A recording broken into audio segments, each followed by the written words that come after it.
Welcome to Plato's Cave. I'm Jordan Myers, and today we're going to take our first step towards escaping the cave by learning about, well, the cave. Specifically, Plato's Allegory of the Cave, which is from Book 7 of his famous work, The Republic. So, I wanted to do this episode on this topic for a number of reasons, but firstly because I think it really explains the meaning of the show and subsequently the name of the show. Obviously, if you're listening, you understand that this podcast is called Plato's Cave, and it's not named that arbitrarily. So I want to really go into this and explain to you guys, and really explain to myself a little bit, what my purpose is in doing this. And namely, that is to escape the cave, which we'll understand what that means better in a few minutes. But I want to base this episode on the Republic, like I said, from Plato, and I'm also going to tie it in with Nietzsche's work, Thus Spoke Zarathustra. So I'm going to walk us through both of those and give my thoughts and explain really what this show is going to be all about. So stay with me, and I really hope you enjoy it. So what I'm going to do first is just read the conversation that details Plato's Allegory of the Cave. So if you're not aware of it, Plato actually writes through the voice of Socrates, who is this, traveling kind of vagabond character who has conversations with a bunch of people in Greece. So he'll have conversations with the ruling class, he'll have conversations with the peasant class, with tradesmen, with all kinds of people. And even he has, conversations with his companions. And so this conversation is one in which he has with Glaucon, who is one of his young companions. So what I'm going to do, like I said, is just read the story, and then I'm going to circle back around and explain why it means anything to me, why it impacted me so much the first time I read it. So I'm going to talk in the first person of Socrates, and then every once in a while Socrates will ask Glaucon a question, like, do you understand, do you agree, etc. So then I'll indicate when I'm speaking as Glaucon. So Socrates is speaking with Glaucon. And now I said, let me show you in a figure how far our nature is enlightened or unenlightened. Behold, human beings living in an underground den, which has an open mouth towards the light, and reaching all along the den. Here they have been from their childhood, and their legs and necks chained so that they cannot move, and can only see before them, being prevented by the chains from turning round their heads. Above and behind them a fire is blazing at a distance, and between the fire and the prisoners there is a raised way, and if you look, a low wall built along the way, like a screen which marionette players have in front of them, over which they show the puppets. Glaucon responds, I see. And do you see, I said, men passing along the wall carrying all sorts of vessels and statues, and figures of animals made of wood and stone and other various materials, which appear over the wall. Some of them are talking, others silent. Glaucon says, you have shown me a strange image, and they are strange prisoners. Like ourselves, I replied, and they see only their own shadows, or the shadows of one another, which the fire throws on the opposite wall of the cave. Glaucon responds, true. How could they see anything but the shadows if they were never allowed to turn their heads? And Socrates responds, and of the objects which are being carried in like manner they would only see the shadows? Yes, Glaucon responds. And if they were able to converse with one another, would they not suppose that they were naming what was actually before them? Glaucon says, very true. And suppose further that the prison had an echo which came from the other side. Would they not be sure to fancy when one of the passers-by spoke in that voice, which they had heard come from the passing shadow? No question, Glaucon replied. To them, I said, the truth would literally be nothing but the shadows of the images. Glaucon responds, that is certain. And now look again, and see what will naturally follow if the prisoners are released and disabused of their error. And first, when any of them is liberated and compelled suddenly to stand up and turn his neck round and walk towards the light, he will suffer sharp pains. The glare will distress him, and he will be unable to see the realities of which in his former state he had seen in the shadows, and then conceive someone saying to him that what he saw was an illusion, but that now when he is approaching nearer to being, and his eye is turned towards the more real existence, he has a clearer vision. What will be his reply? And you may further imagine that his instructor is pointing to the objects as they pass, and requiring him to name them. Will he not be perplexed? Will he not fancy that the shadows which he formerly saw are truer than the objects which are now shown to him? Far truer, Glaucon responds. And if he is compelled to look straight at the light, will he not have a pain in his eyes which will make him turn to take the objects of vision which he can see, and which he will conceive to be in clearer reality than the things which are now being shown to him? True, Glaucon said. And suppose once more that he is reluctantly dragged up a steep and rugged ascent, and held fast until he is forced into the presence of the sun itself, so that he is not likely to be pained and irritated? When he approaches the light, his eyes will be dazzled, and he will not be able to see anything at all of what are now called realities. Not at all in the moment, Glaucon said. He will require to grow accustomed to the sight of the upper world, and at first he will see the shadows best, next the reflections of men and other objects in the water, then the objects themselves, then he will gaze upon the light of the moon and the stars in the spangled heaven, and he will see the sky and the stars by night better than the sun or the light of the sun by day. Certainly, Glaucon says. Last of all, he would be able to see the sun, and not mere reflections of it in the water, but he will see it in its own proper place and not in another, and he will contemplate the sun as it is. Certainly, Glaucon said. He will then proceed to argue that it is the sun who gives the seasons and the years, and it is the guardian of all that is in the visible world, and in a certain way the cause of all things, which he and his fellows have been accustomed to behold. Clearly, Glaucon said, he would first see the sun and then reason about it. And when he remembered his old habituation and the wisdom of the den and his fellow prisoners, do you not suppose that he would felicitate himself on the change and pity them? Certainly he would, Glaucon said. And if they were in the habit of conferring honors among themselves on those who were quickest to observe the passing shadows, and to remark which of them went before and which followed after, and which were together, and of who, therefore, was best able to draw conclusions as to the future, do you think that he would care for such honors and glories, or envy the possessors of them? Would he not say with Homer, "Better to be the poor servant of a poor master, and to endure anything, rather than to think as they do, and live after their manner"? Yes, Glaucon said. I think he would rather suffer anything than entertain these false notions and live in this miserable manner. Imagine once more, I said, such a one coming suddenly out of the sun to be replaced in his old situation. Would he not be certain to have his eyes full of darkness?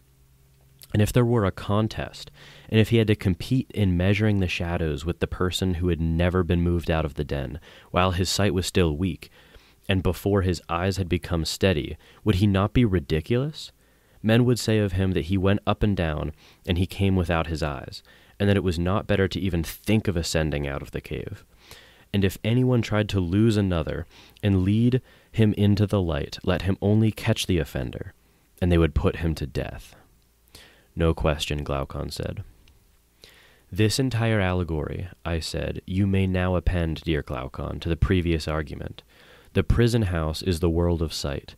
The light of the fire is the sun, and you will not misapprehend me if you interpret the journey upwards to be the ascent of the soul into the intellectual world according to my poor belief, which, at your desire, I have expressed whether rightly or wrongly God knows.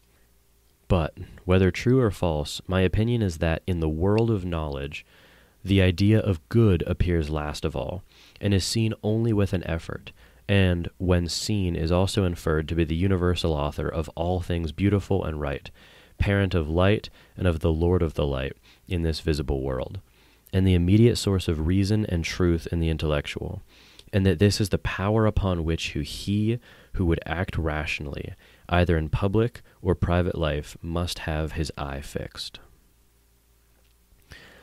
So that's the allegory of the cave. And if you didn't catch everything on the first read through or the first listen through, I can't blame you, because it's kind of hard to visualize. But if you look at the image that is the cover of my RSS feed, it's my little homemade painting of the cave, and basically he's painting a picture of our intellectual lives, honestly. He paints us as, people chained looking at a wall, and there's shadows on the wall and some echoes of sounds that come from the people who are holding signs behind it. And we all jockey and posture to each other, the other people who are chained, at who can best identify the shadow, or who can best predict which shadow will follow the previous one. And it is the rare individual who perhaps escapes this hell, you could call it, and ascends up the cave. And even if he can turn around, like Socrates says, even if he can manage to turn around, or if someone frees him from the chains, and he looks back towards the fire, which is casting the shadows, he's going to look into that bright light and find a ton of pain in it, and find discomfort. And he's probably going to turn around and look back at the shadows, look at what's comfortable. He knows the shadows. He can predict which one's going to come next. He can sit next to his friends and they can all watch the shadows together. Why would he want to turn around and look at this bright fire that is burning his eyes, and then risk death maybe if his captors don't want to let him go, to ascend the cave? And, he's going to claw his way up this hill, and it's going to be awful to do this. He's going to scrape his fingers. He's going to be bloodied. And if he gets to the top of the cave and he escapes into the real world, he's not even going to be able to look up, because he's used to the darkness of a cave. And if, obviously, if someone shines a bright light in your face as soon as you wake up, it's blinding. It's super painful. You'll look away as soon as you can. And that's what this person is going to do when he enters into the real world with the sunlight. But eventually, Socrates says, if you get a taste of the real world and of truth, you will be so drawn to it that you force yourself to gradually look up and see things as they are, things in and of themselves, and then you can eventually see the sun, which is the source of all of this. And so I think there's a lot of obvious comparisons and analogies that you can make to everyday life from this, but before we get into that, I want to maybe supplement this or compare it to the second work I mentioned, which is Thus Spoke Zarathustra by Friedrich Nietzsche. So I'm not going to read all of the work, but here is the basic plot line. And I'm going to borrow heavily from an amazing podcast that really inspired me a lot. It's called Philophize This by Stephen West. So if you somehow haven't heard of that, I would highly recommend it. So Nietzsche is writing this work of fiction, and it's called Thus Spoke Zarathustra. And it's about this guy named Zarathustra who existed a long time ago. And he was basically a monk who lived in the mountains in a cave above this town. And he spent his years meditating, contemplating on the nature of good and evil, the nature of life, and society's values. So after 10 years of thinking by himself up in this cave, Zarathustra descends down into the town to tell the townsfolk what he's been thinking about up in the mountains. He explains to them that the meaning of life is to struggle to become what he calls the Übermensch, or overman, sometimes translated as even Superman. So, as you might predict, the townspeople don't really understand what he's talking about. So he elaborates by way of a long analogy. So he says, everyone who's ever existed is born into life as a camel. And he chooses this animal for a very specific reason. A camel is a beast of burden. It carries the loads that others place on its back. And Camels are directed towards destinations they don't choose. Even the eldest and lightest packed camels are still camels. They're still transporting a load to where someone else tells them to transport it. Now, Nietzsche likens this to the position that we're naturally born into. We're born into a society, and from the first time that anyone says anything to us, they are saddling us down, basically, with values, with loads, with caring about cultural practices that they foist upon us, not things that we choose ourselves. And Nietzsche says that 99.999% of people will also live and die as camels. Nietzsche says that literally everything about us comes from these external values and practices, like I said, that are foisted on us since day one. Think about it. I mean, literally everything comes down to this. The career path you choose, the way you act around people, the way you dress and speak, or don't dress and don't speak, etc. This goes deeper than any one of us realize. And here's the thing. It's not that any of these practices are wrong. Like, it's not wrong for me to wear, pants at work instead of shorts. That's not intrinsically wrong or inherently wrong. It's that they're foisted on me by reasons that I didn't really want or don't really have an interest in. Like, I would probably be more comfortable in sweatpants or shorts, but I don't wear those to work. Why? Well, because it's the cultural practice to wear pants to work.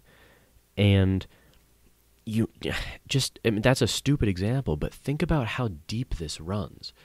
Nietzsche says that literally everything that is, makes us who we are, basically, comes down to factors like this. The haircut I have. Why do I have the haircut that I have? Well, because I, want to look good and, hopefully attract a lady companion. And the way to do that is to dress like people and look like people and get a haircut like people who are culturally, looked at as the attractive people. But, why do I want that? Why do I want to be like them? I don't really know. It's not something that I chose. It's just a cultural practice. And, why didn't I take a gap year in between going to high school and going to college? Well, I don't know. I mean, I probably would have benefited a lot from it, actually. I didn't really know what I wanted to do or what options there even were. And I wasn't really that mature as an 18-year-old coming out of high school. So a semester abroad, a year abroad, a year reading at home even, that would have really shaped my character. But why didn't I do it? Well, because that's not what's expected of people. I would have been looked at as, a loser. Not mincing words. You want to get into the best school you can and major in something prestigious so that you can, have people think that you're a success and that you can make money so that you can, buy nice things. But what's the end goal of that? It's just you're sort of satiating desires that you're not really sure why you have. Because other people have sort of imported or exported, rather, their values onto you. And so Nietzsche says that this runs deeper than we can possibly imagine. It's literally everything about us. And if you don't believe me, then just consider what the cost would be of doing otherwise. So, for instance, if you're like, well, Jordan, listen, this is like this. Okay, sure, you sound like an enlightened, pot-smoking hippie. And, you can say all this, sure, like society tells me to wear pants to work. That's fine. But what's the big deal? Why, I don't really mind that much. And sure, you probably don't. And I don't mind that much either. But think about how strange it would be if I showed up to work in sweatpants tomorrow, or if you showed up to work in sweatpants tomorrow. Would it actually affect your ability to do your job? Probably not. Probably in literally no way would it affect your ability to do your job. So why would you or anyone else care? Well, because, you've got to be a company man. You have to put your best foot forward, have a firm handshake, dress the right way.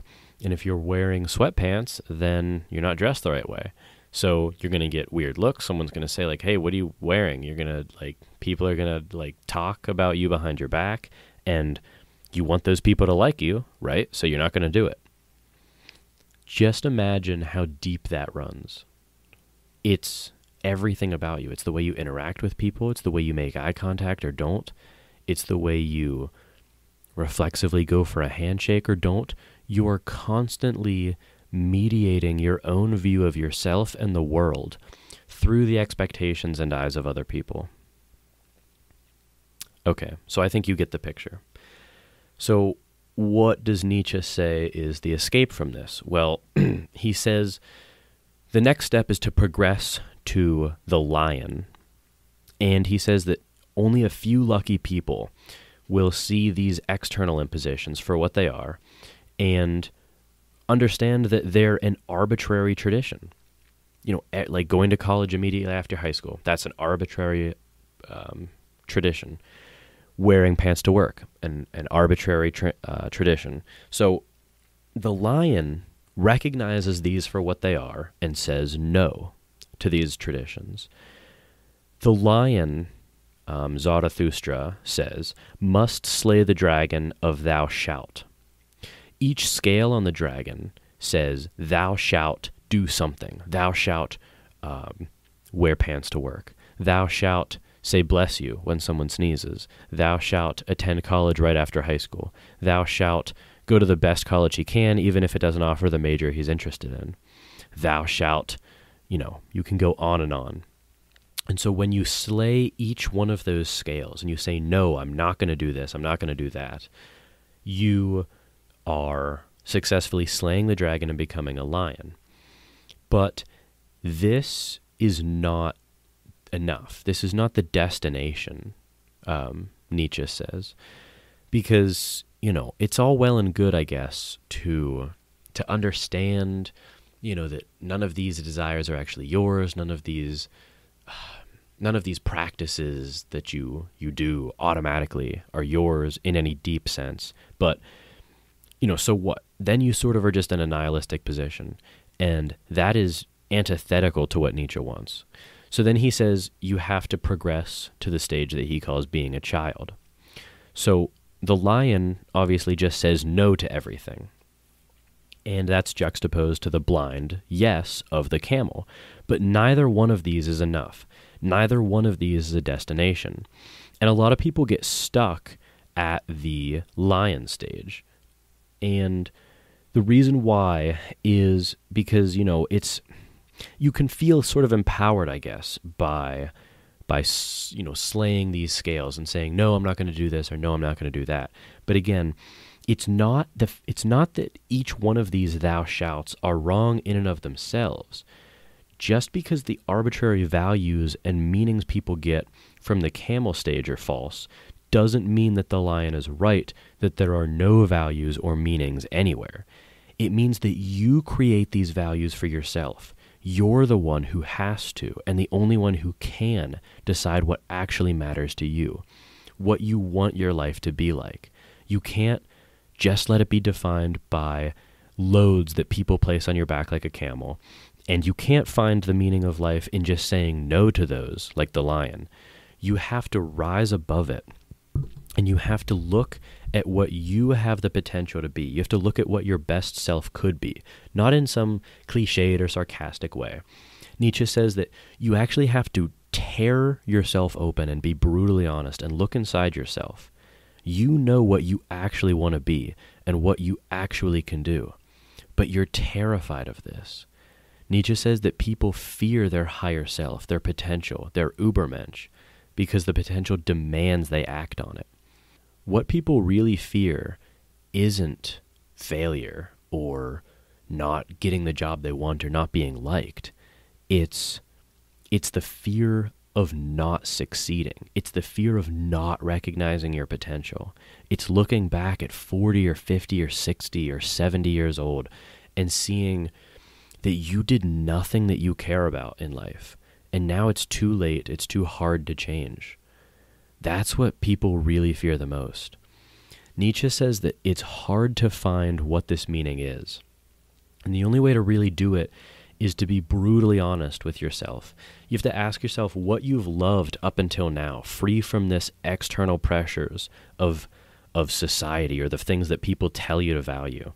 Ask yourself, what are those things you wistfully think about doing and then fearfully snap shut once you realize you could in fact do them if you actually had the courage to? Think about those side projects, those labors of love that you always think, that'd be so amazing to do for a living. But you don't do them because of society or the expectations of your parents, or just that's the way the world works. You just can't do it. I can't make tables for a living because, who would buy them? How can I make a living? I'd have to take out a loan, etc.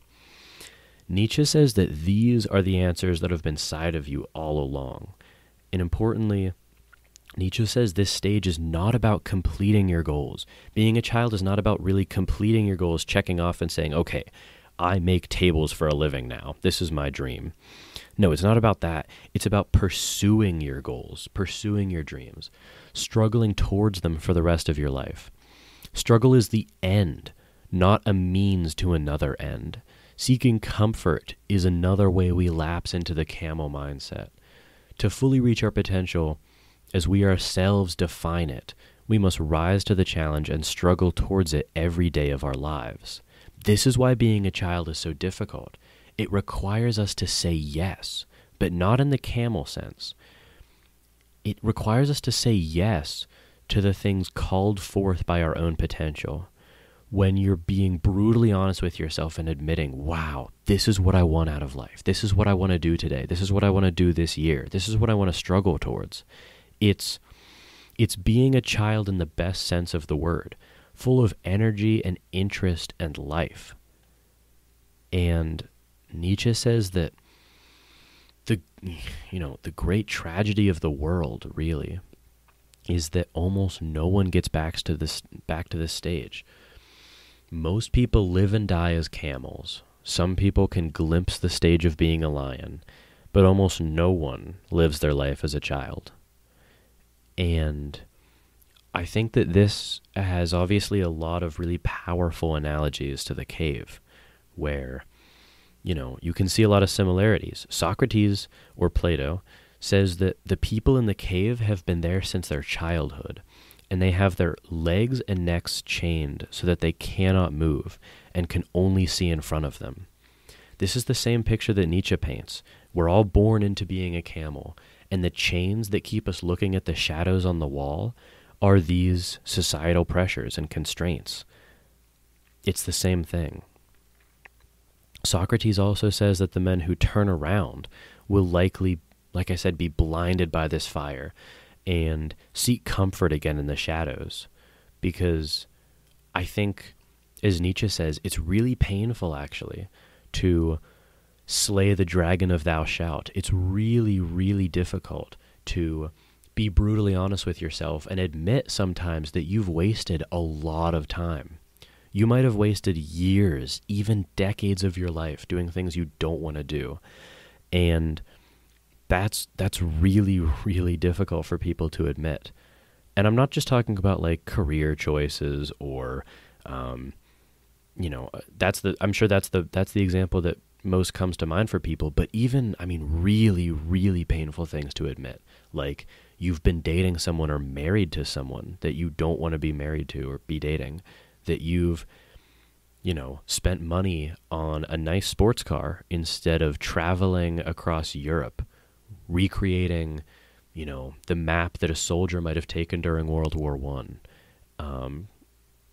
You've never actually read this one book because it conflicted with your religious beliefs, something like that. You have to admit and recognize all of the things that you haven't done and all of the things that you're scared to do now because of societal pressures, or because that you think that it's unrealistic, or for any of these cutting reasons that he talks about.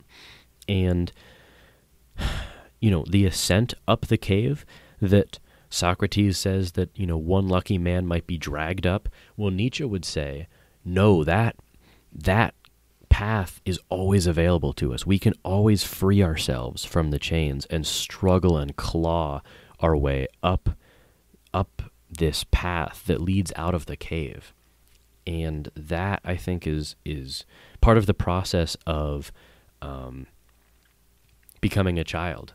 I think, part of the process of becoming a lion is saying no, which would be analogous to standing up, freeing yourself from the chains, turning around and looking at the fire, and saying, no, I'm not going to, practice this shadow, identification, this jockeying with my other prisoners. And, then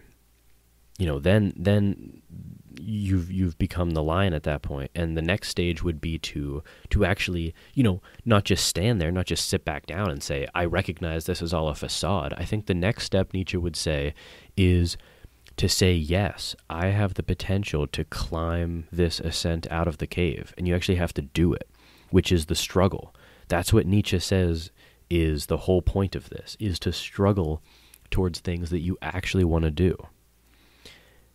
And this is the part that is really powerful to me. I'm going to reread it from the Allegory of the Cave. Imagine once more, I said, such a one coming suddenly out of the sun to be replaced in his old situation. Would he not be certain to have his eyes full of darkness?